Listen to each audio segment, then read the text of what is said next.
Joining us now to talk about this is former Assistant U.S. Attorney for the Southern District of New York and former Deputy Attorney General for New York, Danya Perry, who previously represented Michael Cohen.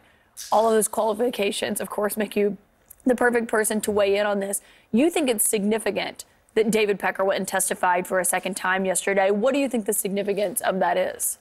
I do. He had been one of the first witnesses in this grand jury back in January. No doubt provided substantive testimony about the machinations between himself and Cohen, members of the campaign team. So why did they bring him back is obviously the question on everyone's mind. And my assumption, based on years of experience, is that it was as a rebuttal witness. Following Cohen's testimony, Robert Costello, a former attorney for Cohen, testified. You think it's a rebuttal to Bob Costello? That's what I'm assuming. What's interesting there is that the grand jury, the prosecutors who were presenting before the grand jury had Michael Cohen ready and available outside the grand jury to rebut Bob Costello, but decided not to. But there must have been some questions asked by the grand jurors that these prosecutors decided best to answer them before they seek an indictment, and so they brought Mr. Pecker back in. How important do you think his testimony is? I think it's pretty critical. He was one of the few guys in the room when this all happened, and he can testify that, in fact, and already has, in a way, through his immunity agreement, through the non-prosecution agreement, that Mr. Trump knew what this was for, and the purpose was for a workaround on the campaign finance laws, that these catch-and-kill programs and these hush money payments were made with the express purpose of influencing the campaign. So that's certainly key testimony in this case that would bump this matter up from a misdemeanor to a felony.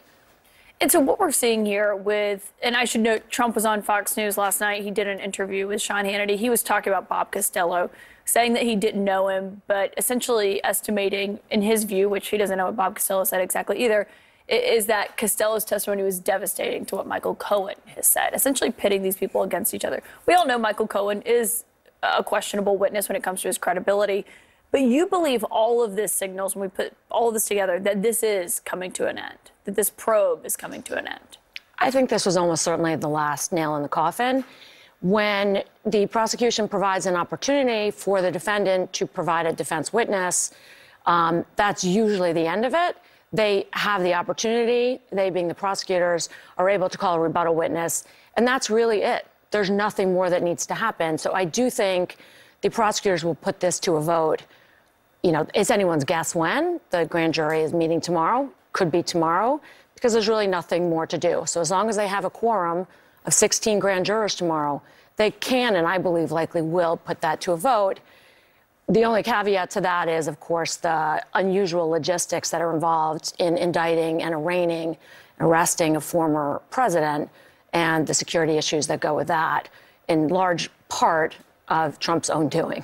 But so I think as soon as they can arrange whether an arrest or, it seems, self-surrender, I think that this indictment will come down. You say final nail in the coffin. It sounds ominous. What do you mean by that? These prosecutors would not be running through all these paces, calling in a rebuttal witness, if they didn't have some confidence in their case, if they were not going to put it to a vote. And a New York grand jury is composed of 23 ordinary citizens. Only 16 of them are necessary for a quorum, in other words, in order to vote. And only 12 of them must vote to indict, to return a true bill. So that's not a very high standard. And here it's a pretty one-sided, this is by law, it's a pretty one-sided presentation generally, where the prosecutor puts on their best case. I think in this case, they put in a defense witness at the defendant's or the target's request. And so they it's a little more nuanced than usual, but, everyone's familiar with the expression that, prosecutors could indict a ham sandwich. That's not too far from the truth. It's quite simple. To get a true bill. And so I think all signs point to that. If a prosecutor has some premonition, some sense, whether from the jurors' questions or because the case didn't come in right, they don't have to put it to a vote. They can actually try and put in more evidence. So that is why, there are a bunch of baked-in reasons why it's quite an easy matter to have a true bail returned. Yeah, the question is about actually securing a conviction, so we'll follow that closely. Danya, thank you for your insight on such an important thing. I learned a lot. Thank you very much. I appreciate it. Up next.